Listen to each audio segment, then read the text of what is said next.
game we wanted to get to is Ole Miss and Alabama. Ole Miss is traveling to Bama. That spread is -7 in favor of the Crimson Tide. 54.5. The total creeping down a little bit last couple days. I think we're calling this the Lane Kiffin audition game because he definitely wants to be the head coach of Alabama when Nick Saban retires, and Saban might actually let him because I think that's an assistant coach he respects a lot. It's also a reunion for Pete Golding, the defensive coordinator of Ole Miss. Was on the Alabama staff for 5 years. He left in kind of weird circumstances, so I'm sure he's been super focused on this game ever since he took that job in Oxford in the spring.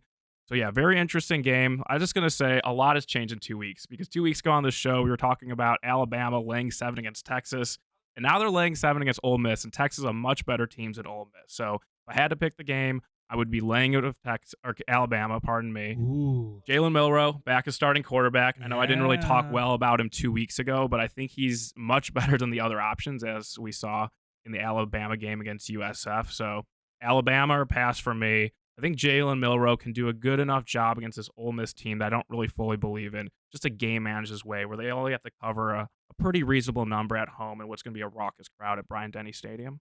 Sir, Complete opposite. what do you like? Complete opposite. Ooh. I Like would Lane love this Kiffins. at 7.5, but I'll take it wherever it's at.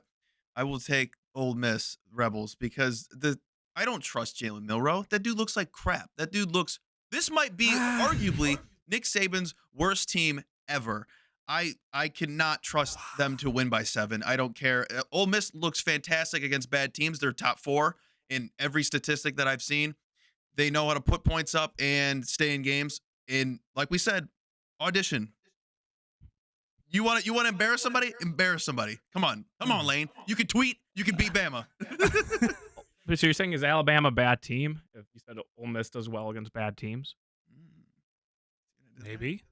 all I'm going to say is Ole maybe. Miss week 2, they closed -13 against a Tulane team without Michael Pratt, and they are almost lose that game. The 17-point margin was very misleading if you watch that game. I think it's Georgia Tech. They went out and scored a bunch of points late in the game, but that was a much closer game, especially the first half. So I do have real questions about this Ole Miss team. I know Bama is not the same Alabama, but -7 seems like an incredibly cheap price considering you could have laid 7 with Alabama against Texas, who's now a top 3 team in the country. Doesn't even bring up Mercer. God, Well, here's the thing, Colby. I can't disagree with either of you. I'm going to kind of do the best of both worlds. I'm going to go the over. Over 54 that sounds and a like half. the easy route. I love it. It's the easy route. I trust Jalen Milroe a little bit after what was seemingly like a week off. Because that's bad luck every time you say that. I know. I need to not. Can we believe? We'll get rid of that. But I think the thing with Alabama is he had the week off. And I think this was the game last weekend was kind of a test run for the 2 backup quarterbacks. They gave Milroe the week off. They wanted to see what they had. And they went with him. I mean, it was a quick decision. They didn't wait till Monday. They didn't wait till Tuesday. Sunday, Saban came out and said, we're sticking with Jalen Milroe. We know what we have in him. He's going to be the starter. I think this Bama offense will look a lot better when it's not a torrential downpour and there's no delay in the game because of lightning. And I don't think Ole Miss defense is going to be able to stop him. On the other side, though, Alabama's defense looked not great against a run-and-gun offense like Texas. I think Ole Miss, Jackson Dart might be able to take advantage of some of the secondary issues that Bama has. I'm going to go over 54.5. I'm not going to pick a winner. I could see either side doing it, but I'll go with the over. I'll go with the points. And we saw points last year for these two teams. I think we're going to see points again. I wouldn't be surprised if we get over 60 for a game like this.